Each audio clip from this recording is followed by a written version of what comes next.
जय माई की नमस्कार। एक बार फिर आप सभी का स्वागत है हमारे चैनल सनातनी तीर्थ में। उत्तर प्रदेश या उत्तर भारत का ऐतिहासिक शहर कानपुर नगर, जिसकी पहचान आज भी उद्योगों के लिए है, शिक्षा में है। लेकिन इसके साथ साथ ही 1857 की क्रांति, उसमें भी सबसे पहले कानपुर का नाम लिया जाता है। लेकिन इसी के साथ ही कानपुर की पहचान रामायण काल से भी है। कानपुर का जो बिठूर क्षेत्र है, बिठूर क्षेत्र वाल्मीकि रामायण, वाल्मीकि जी का जो समय था, काल था रामायण काल का, उससे भी जुड़ा है।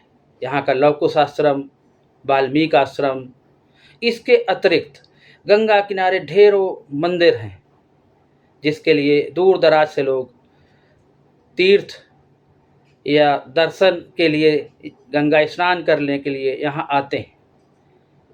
यूँ तो कानपुर में कई सिद्ध मंदिर हैं, भगवान भोले को समर्पित ढेरों मंदिर हैं।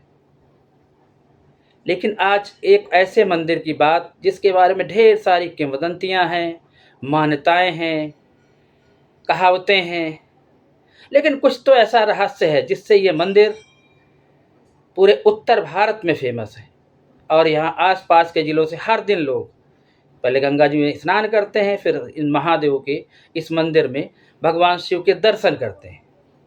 आज हम चर्चा कर रहे हैं कानपुर से लगभग 22-25 किलोमीटर दूर गंगा किनारे बसे खेरेश्वर मंदिर की। एक ऊंचे टीले पर स्थापित खेरेश्वर मंदिर दिव्य, भव्य और अनूठा मंदिर है। प्राचीनता इसकी इतनी है कि 1000 साल, 2000 साल, यहाँ तक कि असंख्य भक्तों का या जो इतिहास में रुचि रखते हैं, उनका दावा है कि ये मंदिर 5000 साल से भी प्राचीन है, पुराना है। और ये मंदिर महाभारत कालीन है। सिद्धि इतनी है, प्रसिद्धि इतनी है कि मुंडन, छेदन जो संस्कार होते हैं, इसके लिए फतेहपुर, बांदा, गाजीपुर, कन्नौज, फर्रुखाबाद, आगरा तक से लोग आते हैं। और हर दिन 10-5 हज़ार की भीड़ तो हमेशा, चाहे जितना तापमान हो, चाहे जितनी बारिश हो। और इधर तो यहाँ इस मंदिर का माहौल अलग ही रहा, चूँकि 2 महीने जो मलमास के माने गए, ये बहुत पवित्र महीने होते हैं, तो लोग दूर दूर से आते रहे, गंगा स्नान किया और खेरेश्वर के दर्शन किए। बीते सप्ताह चिलचिलाती धूप में मन किया तो मैं भी इस मंदिर में दर्शन करने पहुंचा। हालांकि इसके पहले भी मैं कई बार जा चुका हूं, मुझे आशीर्वाद मिला है भोले के दर्शन का। दर्शन करने के बाद मैं मंदिर के बाहर ही सीढ़ियों के पास बैठा था।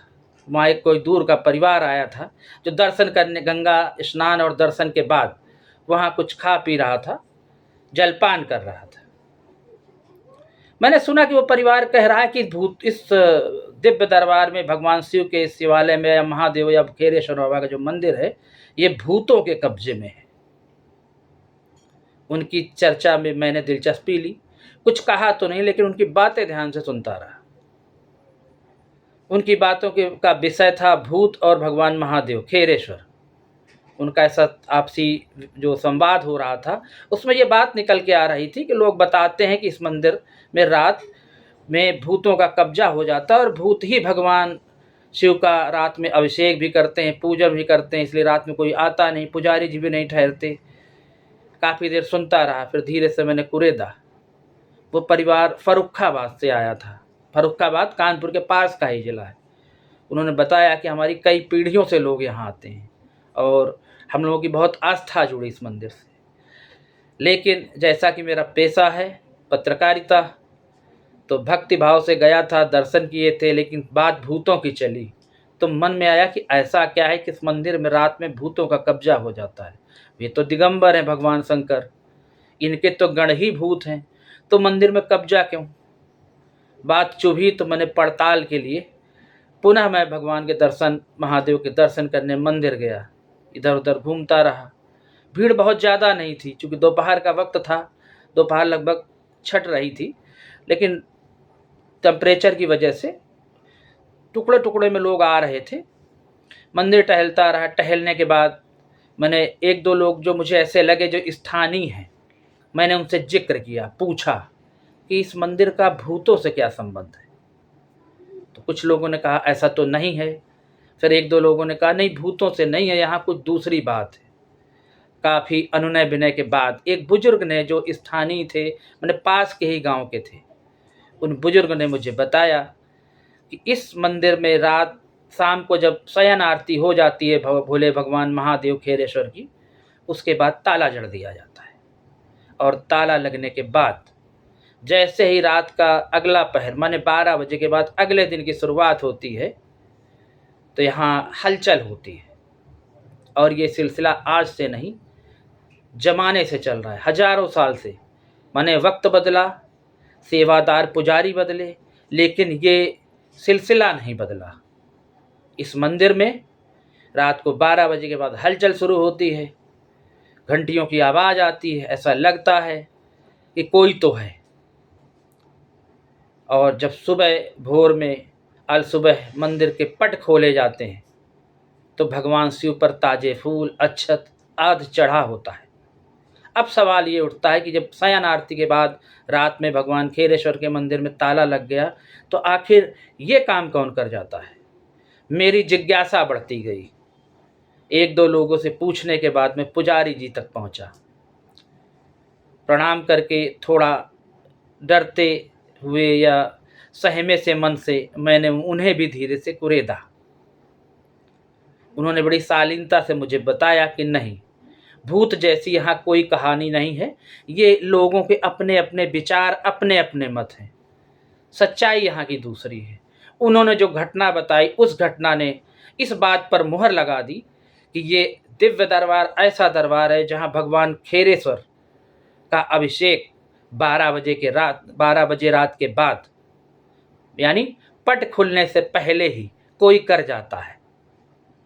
और इस चीज़ से आप इनकार नहीं कर सकते। पुजारी जी ने बताया कि ये मंदिर महाभारत कालीन है। लिखा पढ़ी में तो कुछ नहीं, लेकिन पुरातत्व भी मानता है कि ये अति प्राचीन मंदिर है। कुछ लोगों का दावा है या बुजुर्ग बताते हैं कि अश्वत्थामा, जिन्हें अमरता का वरदान मिला है, द्रोणाचार्य के पुत्र, उनका जन्म यहीं आसपास में हुआ था। और द्रोणाचार्य ने अश्वत्थामा के जन्म के बाद यहाँ एक शिवलिंग की स्थापना की थी, जो भगवान खेरेश्वर के नाम से प्रसिद्ध है। चूँकि अश्वत्थामा जी को अमरता का वरदान प्राप्त है, इसलिए भगवान खेरेश्वर का पहला अभिषेक वही करते हैं। और आज भी जब मंदिर के कपाट सुबह खोले जाते हैं, अल सुबह खुलते हैं, तो अक्षत, फूल, जल भगवान शिव पर या जो शिवलिंग है उस पर चढ़ा होता है।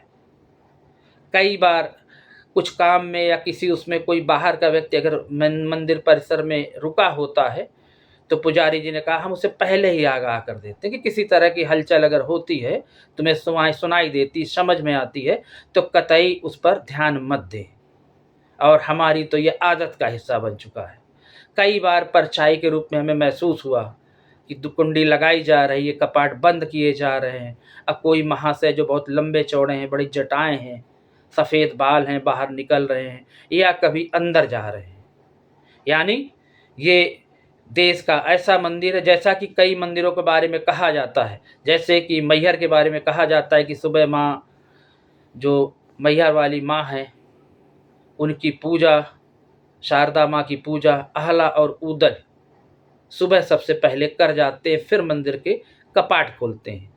ये सिलसिला कानपुर के शिवराजपुर में गंगा नदी के तट पर स्थापित खेरेश्वर मंदिर पर, खेरेश्वर महादेव में ये भी सिलसिला है, ये जारी है। पुजारी जी ने आगे बताया, इसके लिए काफ़ी समय पहले कई बार लोगों ने ये जानने की कोशिश की, लेकिन ये रहस्य का रहस्य, लोग रात भर जगे बैठे रहे, लेकिन भगवान का अभिषेक या पूजन की जो प्रक्रिया होती है वह सुबह पूरी ही मिली, माने पूरी हो गई थी। हमेशा की तरह कपाट खोले जाते हैं और अक्षत, दूध, चावल, जो भी भगवान शिव का अभिषेक होता है वो मंदिर में पूर्ण हो चुका होता है। और वैसे भी महाभारत की लड़ाई में अश्वत्थामा मरो नरो ना कुंजरो, जो कहा गया था कि अश्वत्थामा नाम का हाथी मरा है, ना कि अश्वत्थामा जी मरे हैं। यानी द्रोणाचार्य जी के पुत्र, जिन्हें अमरता का वरदान है, वो इस मंदिर में नियमित अभिषेक करने भगवान खेरेश्वर भगवान शिव जी का करने आते हैं। इस बात पर पुजारी जी ने भी मुहर लगा दी। श्रद्धा, आस्था, विश्वास, ऐसे एक नहीं, हमारे देश में हजारों मंदिर हैं जो चमत्कारों से, रहस्यों से भरे हैं। तो सच ये है कि भूत तो भगवान के गण हैं, तो खेरेश्वर मंदिर में भूतों का कोई कब्जा या डेरा नहीं है। यहाँ जो पूजन होता है, ये सच है कि अश्वत्थामा जी पहला जलाभिषेक या भगवान शिव, भगवान शंकर, भगवान खेरेश्वर का अभिषेक कर जाते हैं। कभी आप भी जाइए इस रहस्यमयी, चमत्कारी और सिद्ध मंदिर में। हमारे साथ जुड़े रहिए। वीडियो को पूरा जरूर देखिए, अच्छा लगे सब्सक्राइब कीजिए। जय माई की तो चिंता काहे की।